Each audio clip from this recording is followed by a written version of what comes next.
बिहार के महामहिम राज्यपाल महोदय आदरणीय फागू चौहान जी, बिहार सरकार के भवन निर्माण विभाग के माननीय मंत्री श्री अशोक चौधरी जी, यहाँ पर इस कार्यक्रम में उपस्थित बिहार राज्य आपदा प्रबंधन प्राधिकरण के माननीय सदस्य उदयकांत मिश्रा जी, और जो कार्यक्रम ये वीडियो कॉन्फ्रेंसिंग के माध्यम से हो रहा है, इस सिलसिले में जो जानकारी मिली है उस स्थल पर भी बख्तियारपुर में भी पूर्व एमएलसी रामचंद्र भारती जी, पूर्व विधायक रणविजय यादव जी, माननीय विधायक बख्तियारपुर श्री अनिरुद्ध कुमार जी सब उपस्थित हैं। और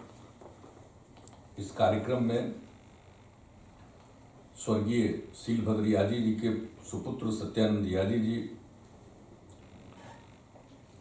शहीद नाथुन प्रसाद यादव जी के पुत्र श्री शिव कुमार सिंह जी, शहीद मुगल सिंह जी के पौत्र मधुसूदन बाबू जी, स्वर्गीय डूमर सिंह जी के पौत्र श्रवण कुमार सिंह जी, और हमारे बड़े भाई स्वर्गीय कविराज राम लखन सिंह जी के पुत्र सतीश बाबू, और इस कार्यक्रम में उपस्थित सभी जनप्रतिनिधिगण, और यहाँ पर इस कार्यक्रम में जो उपस्थित हैं सामान्य प्रशासन विभाग के प्रधान सचिव श्री चंचल कुमार जी, महामहिम राज्यपाल के सचिव श्री रॉबर्ट चोंगथू जी, भवन निर्माण विभाग के सचिव कुमार रवि जी, और अन्य अधिकारीगण, और यहाँ पर जो भवन निर्माण विभाग के सचिव हैं ये सब उपस्थित हैं, और अन्य सचिवगण भी उपस्थित हैं। और उस कार्यक्रम में वहाँ पर बख्तियारपुर में पटना के जिलाधिकारी मौजूद हैं, अन्य अधिकारी मौजूद हैं, सभी विशिष्ट अतिथिगण, प्रिंट और इलेक्ट्रॉनिक मीडिया के सभी प्रतिनिधिगण, बहनों एवं भाइयों, मैं सबसे पहले महामहिम राज्यपाल महोदय को इस बात के लिए धन्यवाद देता हूं कि उन्होंने बख्तियारपुर में 5 स्वतंत्रता सेनानियों के प्रतिमा का आज अनावरण किया है, और आपने सभी स्वतंत्रता सेनानियों के बारे में मुख्य बातों की चर्चा कर दी है। हम इसके लिए आपका हृदय से धन्यवाद देते हैं, और सब लोग जो उपस्थित हुए इस कार्यक्रम में मैं उनको भी धन्यवाद देता हूं। मैं एक ही बात कहना चाहता हूं कि जब ये एमएलसी बने थे रामचंद्र भारती जी, तो इन्होंने बख्तियारपुर में कुछ काम शुरू किया, डाक बंगला परिसर का पुनरुत्थान के लिए कुछ काम शुरू किया, और वहीं पर उन्होंने मेरे पिताजी की मूर्ति लगाने के बारे में, तो मैंने कहा कि भाई उनकी मूर्ति आप क्यों लगाने की बात सोच रहे हैं। और जब ये उसमें जिद किए हुए थे तो फिर ये बात हुई कि भाई एक व्यक्ति जो स्वतंत्रता सेनानी रहे उनकी मूर्ति बख्तियारपुर में लगाने का कोई तुक नहीं। आप अगर बख्तियारपुर में मूर्ति लगाना चाहते हैं तो तमाम जो प्रमुख स्वतंत्रता सेनानी जो शहीद हुए उन सब लोगों की मूर्ति लगनी चाहिए। और अगर कोई भी आदमी बख्तियारपुर को याद करेगा तो आप जरा कल्पना कर सकते हैं कि स्वर्गीय श्रद्धेय सीलभद्र यादव जी को किस प्रकार से याद करेगा। वो सिर्फ बख्तियारपुर के नहीं थे, वो पूरे देश के कितने बड़े स्वतंत्रता सेनानी थे, और उन्होंने किस तरह से नेताजी सुभाष चंद्र बोस के साथ उन्होंने जो सहयोग किया कौन नहीं जानता। और जितने स्वतंत्रता सेनानी हैं सबको सम्मान मिले, इसके लिए जो उन्होंने केंद्र में रहते हुए एक सांसद के रूप में भी उन्होंने काम किया, लेकिन उसके अलावा जो कुछ भी किया, और जिस प्रकार से वो सब लोगों का ध्यान रखते थे उनका, और जो शहीद हुए थे नाथुन सिंह यादव जी 12 अगस्त को ही शहीद हो गए थे, और किस प्रकार से इन लोगों ने, जिनके बारे में भी आदरणीय महामहिम राज्यपाल जी ने इसकी चर्चा कर दी है, स्वर्गीय ये मुगल सिंह जी शहीद हुए थे जो रवाइच ग्राम के रहने वाले थे, और फिर डूमर सिंह जी, स्वर्गीय डूमर सिंह जी जो कितने प्रकार से उन्होंने स्वतंत्रता संग्राम में हिस्सा लिया और कितना सजा काटते रहे, तो इस सब लोगों का, यानी मेरे पिता स्वर्गीय कविराज राम लखन सिंह जी के अलावे ये सब लोगों का अगर लगेगा तभी उसका मतलब है। बाद में ये तय हो गया और सबसे पहले शहीद नाथू सिंह यादव जी की प्रतिमा बन गई और उसके बाद ये तय हुआ कि एक एक जगह सब प्रतिमा बनाई जाएगी। फिर भवन निर्माण विभाग ने ही ये सारी प्रतिमाओं का निर्माण किया। मैं तो भवन निर्माण विभाग को इस बात के लिए बधाई देता हूँ। और जब शहीद नाथू सिंह यादव जी की प्रतिमा लगनी थी तो भी यहाँ के सारे अधिकारी गए थे वहाँ, डीएम से लेकर कमिश्नर सब लोग, और वो देखने के लिए किस स्थल पर प्रतिमा लगेगी, तो सारा काम किया गया और वो तो प्रतिमा बनकर तैयार थी। उसमें थोड़ा देर हुआ इसलिए कि बाकी लोगों की जो प्रतिमा बनी और उसको जो स्थापित किया गया तो उन सबों में थोड़ा वक्त लगा, ये बनकर तैयार था। तो ये इसके बाद जब ये सब कुछ बन गया, भवन निर्माण विभाग ने कहा कि अब सब लोगों की मूर्ति बन गई है, प्रतिमा बन गई है, तो उसके बाद हमने महामहिम राज्यपाल महोदय से आग्रह किया कि आप ही इसका अगर उद्घाटन कर दें। और फिर ये 5 जगह पर था और जो एक कोरोना के दौर में जो मामला चल रहा है, जिस प्रकार से कई चीज़ों को नियंत्रित रखा जा रहा है,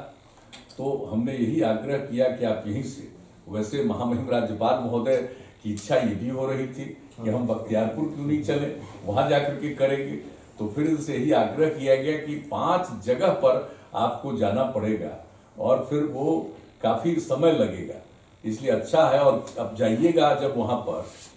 सब लोग जाएंगे और जो वहाँ पर इतनी भीड़ इकट्ठा होगी, तो ऐसी स्थिति में अच्छा है कि आप यहीं से करिए और बाकी सब लोग, जिन लोगों को भी जानकारी मिलेगी, सब वहाँ पर प्रतिमा पर अपना पुष्प अर्पित करने के लिए जरूर उपस्थित होंगे।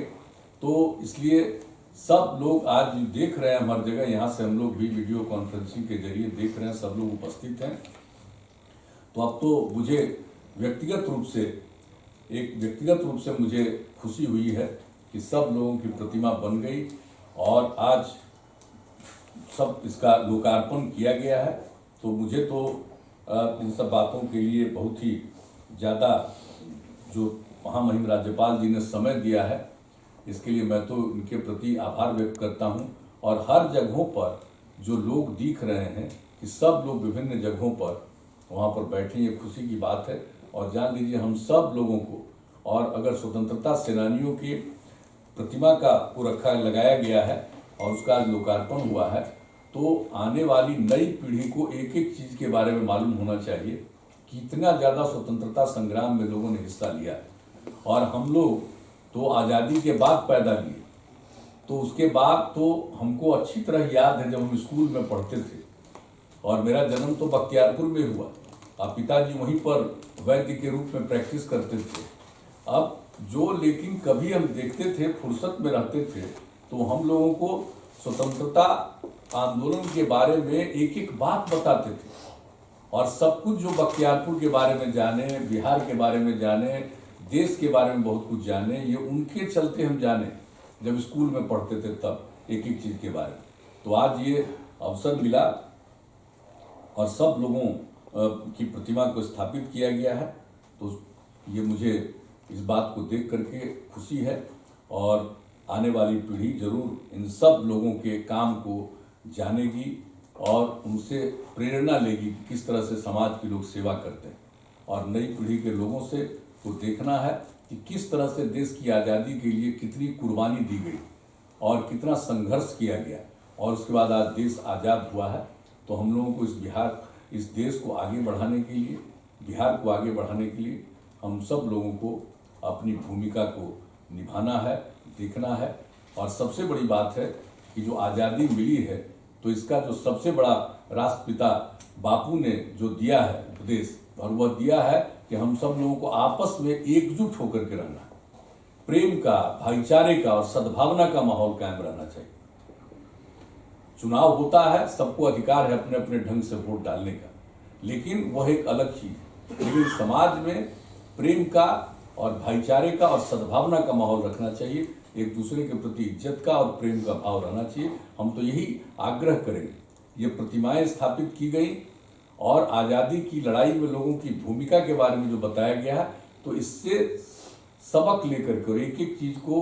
सोचना चाहिए कि आगे हम इसको समाज को बेहतर कैसे बनाएं और आगे विकास के रास्ते पर कैसे चलें और आपस में प्रेम का, भाईचारे का, सद्भावना का वातावरण रखें। तो इन्हीं शब्दों के साथ आप सब लोग भी जो शामिल हुए हैं, मैं आप सब लोगों को इस बात के लिए धन्यवाद देता हूं और पुनः मैं महामहिम राज्यपाल महोदय को इस बात के लिए मैं धन्यवाद देता हूं कि जो मेरा जन्म स्थान है वहां पर जो आज ये काम किया, आपने इसके लिए वक्त दिया, समय दिया, मैं आपको हृदय से आभार प्रकट करता हूं। और बचपन में जब हम लोग पढ़ते थे स्कूल और मैट्रिक तक, आज जो स्कूल में कॉम्प्लेक्स में हर जगह हम लोगों ने देख लिया था कि जो स्कूल का कॉम्प्लेक्स है वहाँ पर बने, और आप देख लीजिए स्वास्थ्य केंद्र में बने, प्रखंड कार्यालय परिसर में बने, और फिर जो न्यू बाईपास रोड पर बने, डाकबंगला परिसर में, यही तो शुरू करा रहे थे रामचंद्र भारती, लेकिन इसके अलावे बाकी सब जगह का चयन सब लोगों ने मिल करके किया। अब सब लोगों की प्रतिमा स्थापित हो गई, तो ये मुझे तो बहुत भीतर से प्रसन्नता है